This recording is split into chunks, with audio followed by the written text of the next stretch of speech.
Space, the final frontier. These are the voyages of the Starship Enterprise. Its continuing mission, to explore strange new worlds, to seek out new life, new civilizations, and to boldly go where no one has gone before. Hello, everyone, and welcome to Off the Record with Judah, Kirk, and Gabe. Today we're going to be digging into, what's supposed to be the first half of the first season of Star Trek The Next Generation. Yep. What it in reality is, because I failed this podcast, and you, dear listener. Everyone say boo in the comments. Everyone say boo in the comments. Was only the first 10 episodes. Yes. Of a 26 episode season. 26 episode season. That is not half, and I deeply apologize to our audience. For your severe and continuous lapse in judgment. Yeah. Yeah. But not to Kirk. Dang. And not to Gabe, just to the audience. Because I feel like I failed you guys, and you guys only. We are planning, though, the second half, give or take, the rest of the season. Planning right now, coming out March 10th. So look forward to that. We will hopefully within a month have finished the whole series. But roughly the first half going on right now. So overall thoughts, Gabe, start with you. Overall thoughts, TNG season 1. Point 1. 1.1. It's, well, first, kind of in comparison to some of the other things we're watching recently, Starfleet Academy, it's really good. Yes. Obviously, I'm coming from the perspective of having watched TNG before, and so season 1 is kind of all right. Yeah. But it's also, like, actually entertaining. You know, and it does make me want to watch more episodes. And there's a lot of it, too. Yes. There's a lot of it to watch, and even in the episodes, there's a lot of stuff to unpack and kind of think about. So, overall, pretty good. Judah? I really like this. I think that Patrick Stewart as Jean-Luc Picard is excellent, and he's excellent in every episode, because he's just a very talented actor. So that automatically raises just the value of the show overall. And the rest of the show, it exists. It's okay. Mm-hmm. It's like, I wanted it to be groundbreaking, but it was like, okay. Yeah. But I will say, the captain, Jean-Luc Picard, is excellent. Like, every single highlight I have from these first 10 episodes, or really 11, but, first 10, is kind of the captain. I'm offended by how you said Jean-Luc Picard. You just said Picard. John. Yeah, Jean-Luc. Jean-Luc Picard. John. J-O-H-N. Luke. It's like how you do your Bible. It's like Matthew, Mark, John-Luc. And Picard. Yeah. John-Luc, Matthew, Mark, John-Luc Picard. The fifth book of the New Testament. Yeah. You know? What's Acts? Not Acts. No, and the order, the way you remember it is definitely just wrong, because it's John, then Luke, obviously. Yeah. Naturally. What did you think, Kirk? It was pretty good.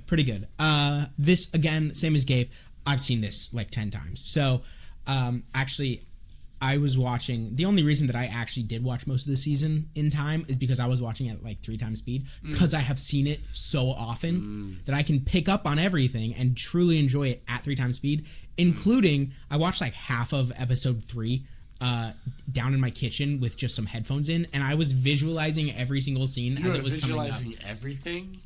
In episode 3, I got a lot of questions. Okay, well, there's a thing in there I got a lot of questions. I remember it all because I've seen this. I've seen season 1 like 10 times. Okay. So, I was still like, not even looking at my screen, I was able to know everything that was going on and all that. So that should give you impressive. Well, that should give you a bit of a benchmark to say, like, I know this show through and through. I still think it's impressive. Thank you. So the first season is just not as good compared to all the rest. Finding its feet. This is the first Star Trek in 25 years, something like that. When it came out, I think 87 is when this came out. 87? 1987. Yeah. That's a long time ago. That's 40. And it's that good. 39 years ago. Yeah. Yeah. Wow. Crazy, I know. So, if you to take that perspective, it's actually a lot better than you might think it is, because it's really old. We are watching it on Paramount, so we have it has been upgraded a little bit visuals wise. They've put it through whatever systems they put it through that upscales thing. I don't know how any of that works, but they do it. I'm not usually a huge fan of that, but whatever. I don't really mind either way, it doesn't but really feel like it was upscaled that much. It wasn't too much, no, but a little bit. No, but anyway, it had been a while since there had been some Star Trek, so it's finding its feet, introducing you to these characters into the new universe that's set basically 100 years after when the original series was set. Yeah. And so it's definitely a lot harder to watch. But the series as a whole, or the show as a whole, and season 1 as a whole as well, I think are still pretty good. The second half of the season is definitely better than the first half of the season, which we'll get into in March. And over the next, it'll probably be 3 years, we'll watch the rest of the show as well. And it gets better. So I mean, if you are seeing this pop up in your feed and you're like, I'll go watch it before I listen to what they're saying, and you got a couple episodes in and you're like, I don't care, give it another shot. I think it's really not that bad. Yeah, like I said, it's like Jean-Luc Picard, Patrick Stewart's great. Patrick Stewart is great. Everything else is okay. Jean-Luc Picard. Jean. Thank you. Jean-Luc. I have a friend named Jean-Luc from Portugal. Did his dad name him after one of the best captains? I have zero idea. I think it's actually just a name, Judah, that people sometimes are named. I don't believe you. Okay. But I said it was okay. It is 10 times better than any of the garbage that we've reviewed for Star Trek on this. Like, it's better than Enterprise by miles. It's better than Starfleet Academy by leaps and bounds. It's better than Strange New Worlds is okay. Yeah, and it's been getting better as we've been going. It's been getting better as we progressed, and like the okay parts of this is like the best parts of Strange New Worlds to me. Yeah, that's my takeaway. Somewhere in that realm for sure. Yeah. But before we get into some of the more details of each episode, I want to remind you guys to leave a like, leave a comment, what you think. Tell Judah that he doesn't know how to say Jean-Luc. Jean-Luc. And so make sure you go and do that. Jean-Luc Picard. Subscribe. I can't say it. Subscribe. Notification bell. Oh, Off the Record JK on Instagram as well. But I guess since you're struggling to say Jean-Luc, if I aggressively point at Gabe, he's gonna say it right? Yep. Jean-Luc. Picard. Jean-Luc is my favorite captain. Say je. I can't say it. Okay. Jean-Luc. Picard is my favorite. Well, since you're struggling with that, you can go ahead and get into some of the details here. Judah. Jean-Luc. Picard and his team of, I was starting with episode 1 and 2, I assume. You can talk about whatever detail from whatever episode you want. I want to talk about episode 1 and 2. And 2. We don't have Will Riker yet. Well, we do in the background. We pick him up. Yes. The first episode, which is the first half of, if you're watching it, they combine them on Paramount. Mm-hmm. So the first half of the episode, he's basically not in it. Yes. So we don't get our other guy outside of Jean-Luc Picard, who is our main guy. But we do meet Geordi and Dr. Beverly Crusher. And Wesley. Wesley Crusher. Wesley. I love Wesley. He's actually one of my favorites. I don't know why everyone is. I had thought so when you said that, I wasn't exactly surprised to hear that, but I was very surprised to hear that after I realized you hadn't watched the really good Wesley episode, which is, I'm going to scroll down here so I can see what it's called. It's a while away. It is a while away for you for sure. Oh, God.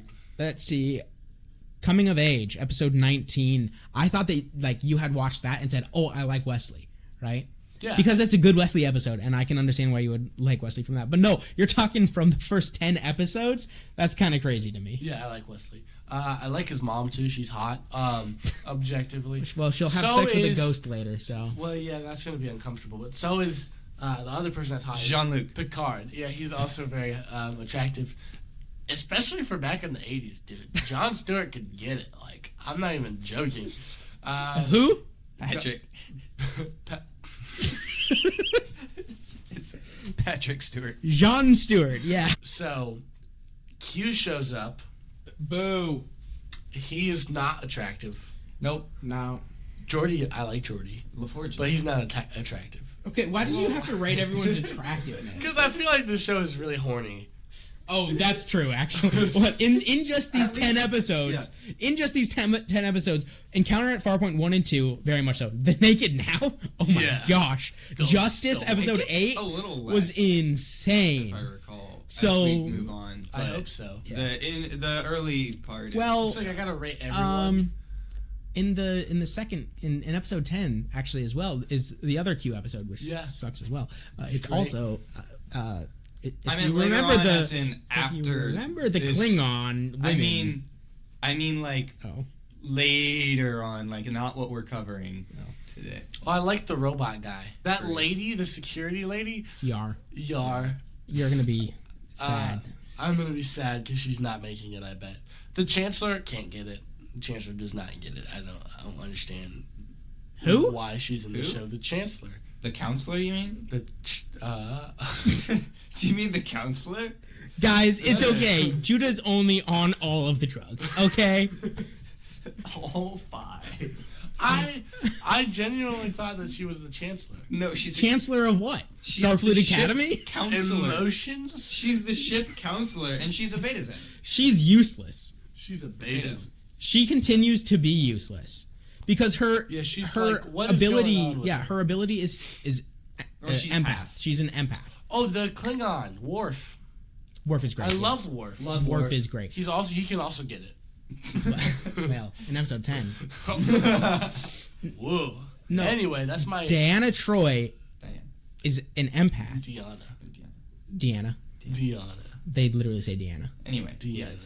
So Why she did isn't. you agree with she, me? yeah, Gabe. You're like, yeah, Gabe. Judah. Yeah, Kirk. Not to reference Yeah, Italy Judah. in 2 videos in a row, but Italy, okay? You don't need to switch I just want to sides. see y'all fight. Okay. This is what we have to deal with, y'all. Anyway, I was running through my cast list. Have I missed anyone? Well, I don't remember. I like Riker. Riker's He also can get it. He's great. every single scene that Deanna is in using her ability as an empath is literally just, I sense a presence. Then the presence reveals itself, and it's like she didn't even need to say that. Or I sense that person is being dishonest, and is the most obviously dishonest person you've ever seen in your life. You just need eyes to see that, and that's every single except scene. for when the Ferengi show up. She can't read them correctly. Yeah, she can't. Like a the point Ferengi when or they like show Q is like too like dense. yeah, too much of a character for her to read, and like all these other things is like, I sense that they're being dishonest. It's like, okay, thank you. I saw that when they were like crossing their fingers behind their back. You didn't need to tell me that, Deanna. No, I saw that when they pulled a knife when they started shaking my hand. Yeah, it was obvious. In episode 4 of Court of Honor, I'm pretty sure it's like when they kidnap the security leaders, they're being honorable, and you're like, what? I think okay. you read that wrong. Yeah. Oh, I'm sorry. Horrible. Oh. Wrong word. Oh, that Like makes Judah, more this sense. entire video, choosing the wrong word. Shut up. Anyway, now let's let Gabe speak since he's here, and we've not shut up. We don't invite him here, by the way. He just keeps showing up. shows up. He's I not crawl through supposed his to be. window. Yeah, he's not supposed to be he part of actually this crawls podcast. through his roommate's window. Yeah, but you know, same difference. Yeah. Exactly. Wesley. Speaking of, Judah's favorite character. Yeah. Well, no, actually, Patrick Stewart. What? Jean-Luc. Picard is my favorite character. this is gonna be a thing now. Okay, Yeah. Gabe, your thoughts? It's like individual episode, anything. I think really my favorite one that I from this set was gonna be honest. Episode 5 was pretty good, having them all being held captive, and the mysterious life form dealio, you know. The Tkon stuff. Yeah, the Tkon stuff. Yeah. I found it interesting. I like the ancient races, Yeah. and like empires and things like that. And It's it gave cool. It gave Jean-Luc a chance to kind of build his character a little bit more that you don't get to see necessarily in the more action-heavy episodes. And I know, they continue to have occasionally episodes similar to this one throughout them, and I've enjoyed most of those through the series. One problem with episode 5 is it introduces the Ferengi, and they say like, the Federation has never encountered Ferengi. We don't know what the Ferengi are like. They're just like a myth. But then a couple of years, actually like 20 years later, we get Enterprise, and we have a Ferengi episode. And we have lots of Ferengi episodes. Well, in Enterprise? Oh wait, no. No. Wait, so, no, they are in Enterprise. There's the one episode in Enterprise where we get introduced to them, but we are introduced to them. Like, the Enterprise runs into these Ferengi who are trying to like steal all the stuff from their ship, and like that's a thing that happens, and it totally breaks the lore because in this episode 5 of TNG, this is the first time that we've ever encountered Ferengi, and we wonder if they're even just a myth and all that. Which, of course, is not an issue with episode 5 of TNG. It's an issue with Enterprise being stupid. Yes, but that's it's a little disappointing. Yes, that I am now going and watching this episode, and there's yet another thing that's a little miffed about this series. Like, it doesn't need more things for me to be miffed about. That's why we're gonna redo Star Trek, y'all. Yeah, it's coming at some point. We're doing our own stuff for sure. Once we have enough money to pay off the people who would sue us. Yes.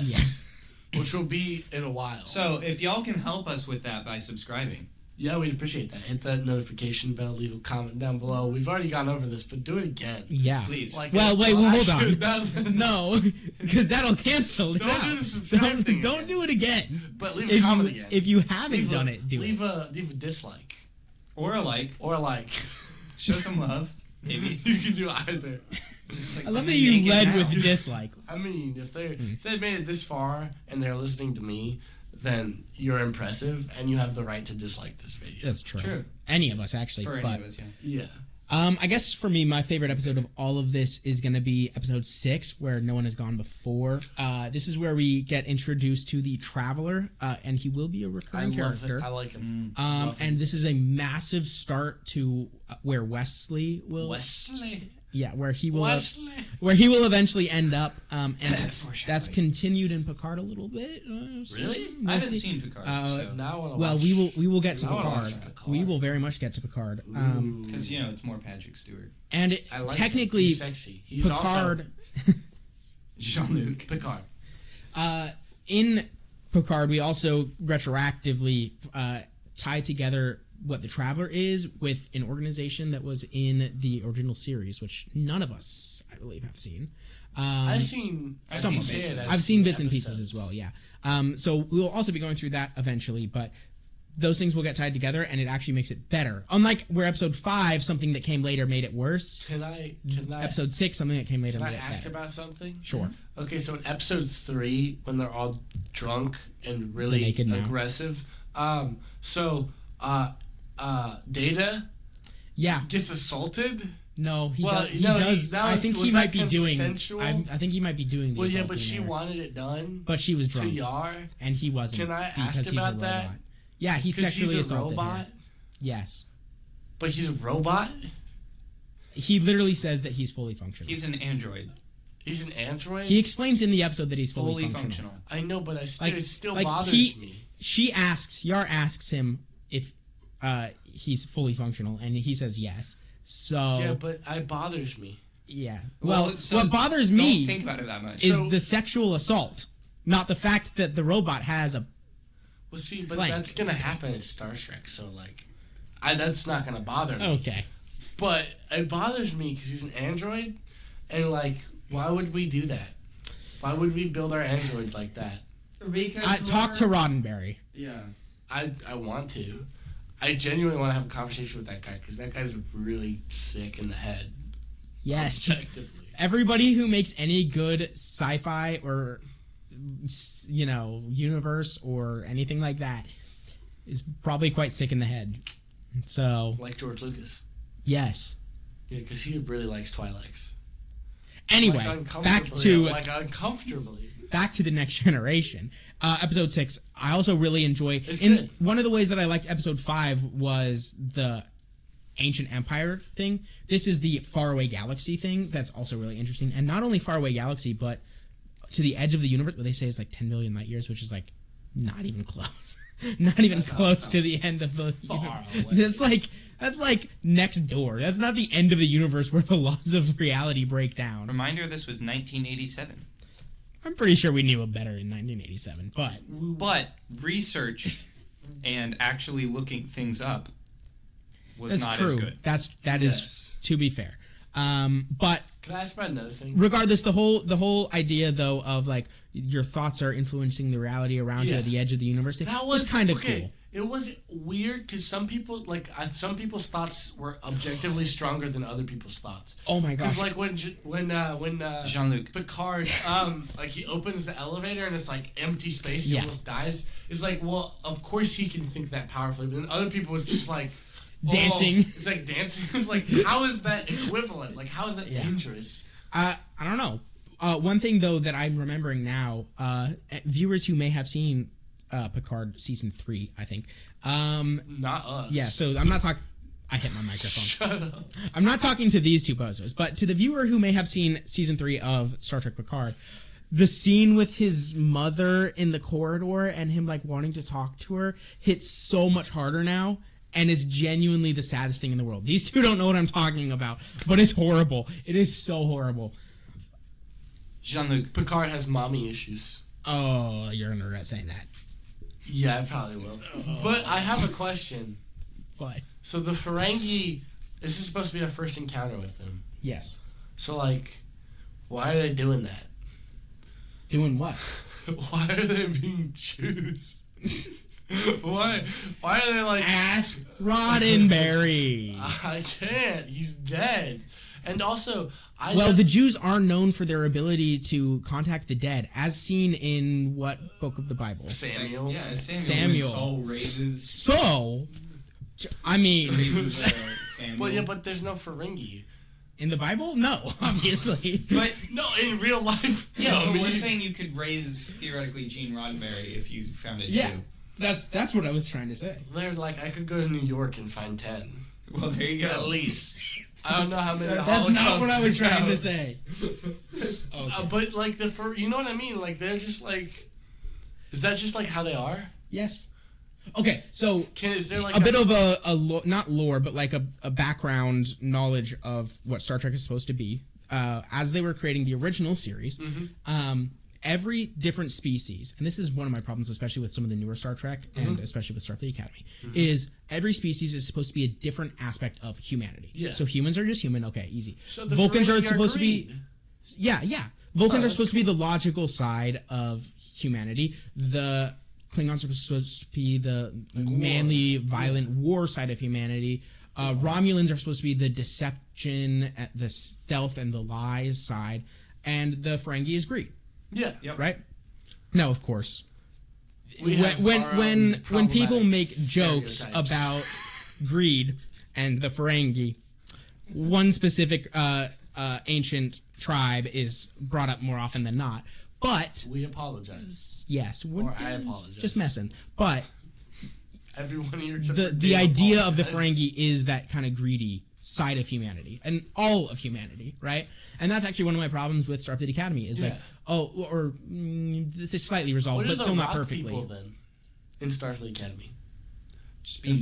Which rock people? Builtness like the big rock person? The like big dude. Yeah.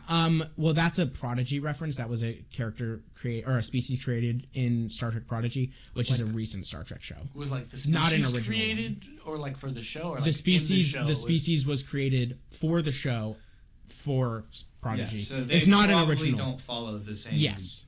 Though you could find a way to make it work, like our hard-headedness or something like that. Or our just buff muscles. Yeah, humanity's buff Exactly. muscles, obviously, yeah. Like Rock. Yeah, Like obviously. Dwayne Johnson.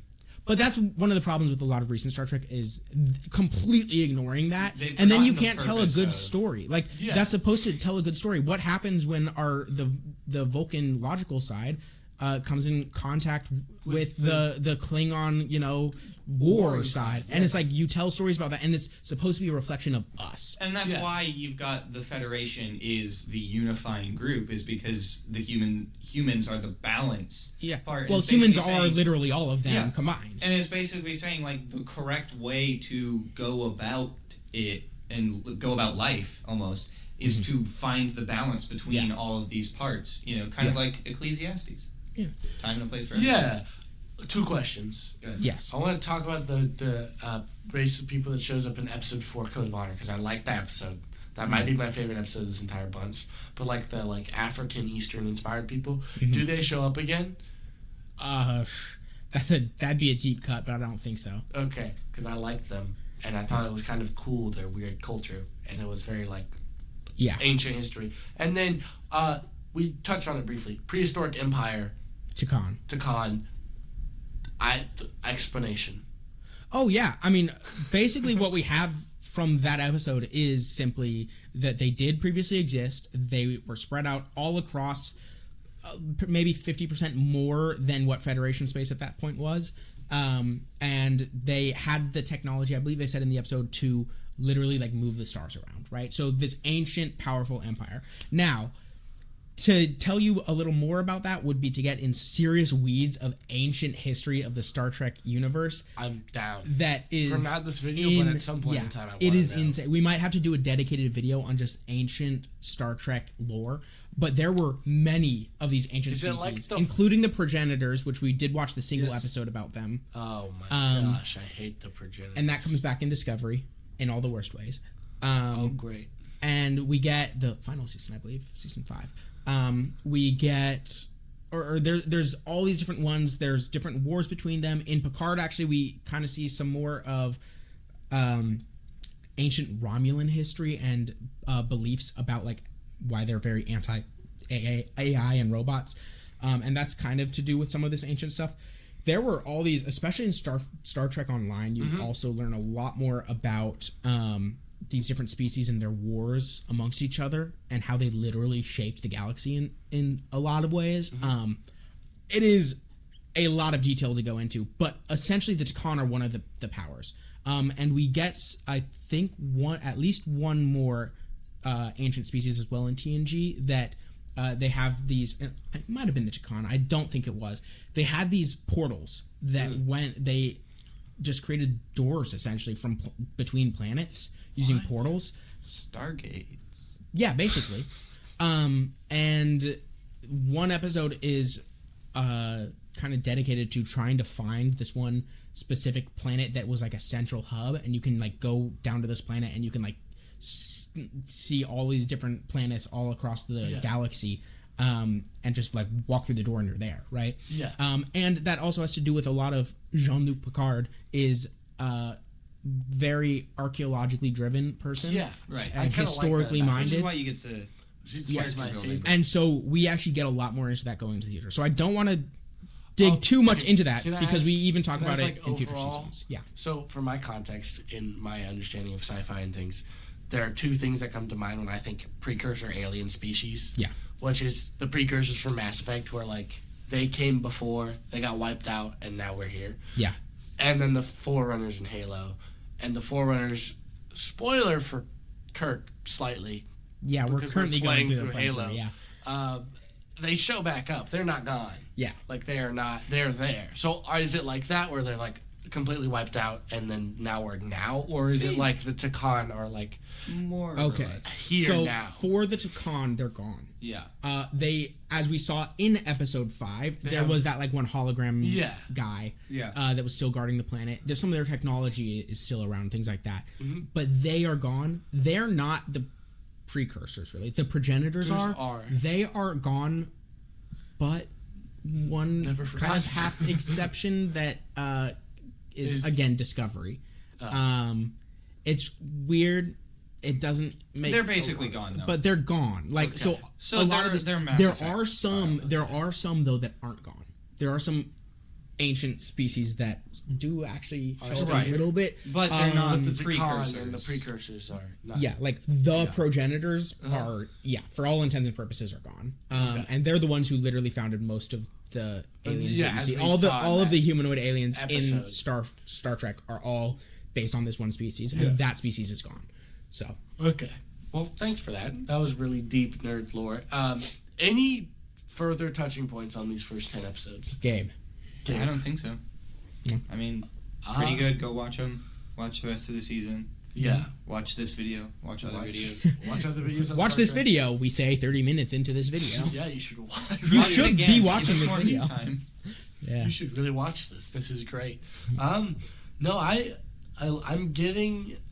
I said earlier, I don't remember what video it was on, but I'm like having a hard time getting into Star Trek. But like this is helpful. Yeah. A lot. Yeah. This is Star Trek. Because This is what Star I say. Trek. When Yeah. I say Star Trek, I think TNG. I think Certainly.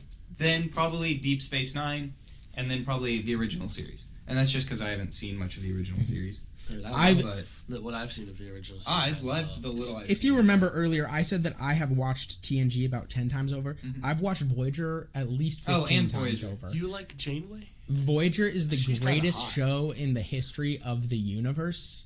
Not really, Okay, but well that's a bit traumatic. it is a little bit. But I do enjoy it a lot. I would probably say TNG is from an objective prefer standpoint TNG. better, but I really do like Something about the Voyager. 80s. And so when I think Star Trek, Something I about think the like 80s. Voyager, That Deep Space window of Nine, time. even Enterprise season 3. I do season 3. I don't like. I do Enterprise. like Enterprise season 3, and I do think of that as well. But the next thing that we're doing Star Trek wise that's not Starfleet Academy is No one's gonna watch those videos. That's proven by the last one. I think actually it will be in March when we do the second half of this season. But then beyond that will be Strange New World season 3. So Which it'll I'm be excited for. season 3 is good. We did just watch the first episode, just before recording this. It was. It was okay. It was the part 1 of Hegemony was better than part 2, so much but better. that's getting a little bit too into what's coming out in literally over a month. So beyond that, I don't think we have any of the other like more original Star Treks lined up, except finishing off this season. So, viewer, comment down below what Star should we Trek? do next. Like, Yeah. should we do the original series season 1, Voyager season 1, Deep Space Nine season 1? Season 2. Or do you want to CG. just jump immediately into season 2 of The Next Generation? Yeah. Let us know what you guys want us to do, because that will be, I believe, Probably. the first video of March is the first available time slot that we have right now. Or sorry, not March, April. Yeah. So April. So what do you want us to cover in April, Star Trek, almost OG wise? Yeah. Let us know, Trekkies. Yeah, down in the comments below, because we know you guys watch, we know you guys care, and we are, we listened, I Appreciative. guess, and are finally, what they actually told us to go watch TNG when we reviewed that one episode of Starfleet Academy. So Oh yeah, that one guy. That was supposed to be Hey. sarcastic, but yes. Hey, if We you're did. that one guy, If You're welcome. If you're the You're guy welcome. who this told is us to just go for you. We'll yeah, clip this and we'll send this to you somehow. somehow, some way. I believe in you, Judah. You can do that. Yeah. With that being said, this is actually fun. Yeah. Go watch this. This was a lot We more recommend fun this. episode for us to record, getting into the weeds a little bit of Star Trek lore and things. Which is like what we should do more often. Yeah. If I'm honest, and you can ask me DC questions. Get into the weeds with me with DC, because I know I know just as many questions I have about what I've seen in these 10 episodes. You have infinitely more about what you've read. Yeah. So. Yes. And true. Gabe can answer some of either of those questions. With that being said, have a good morning, good evening, good night. If you're drinking coffee right now, you get a special shout out. With that, That's the most random thing that has ever happened on this podcast. Yes, it is. And with that being said, God bless you. God bless. God bless. Bye bye.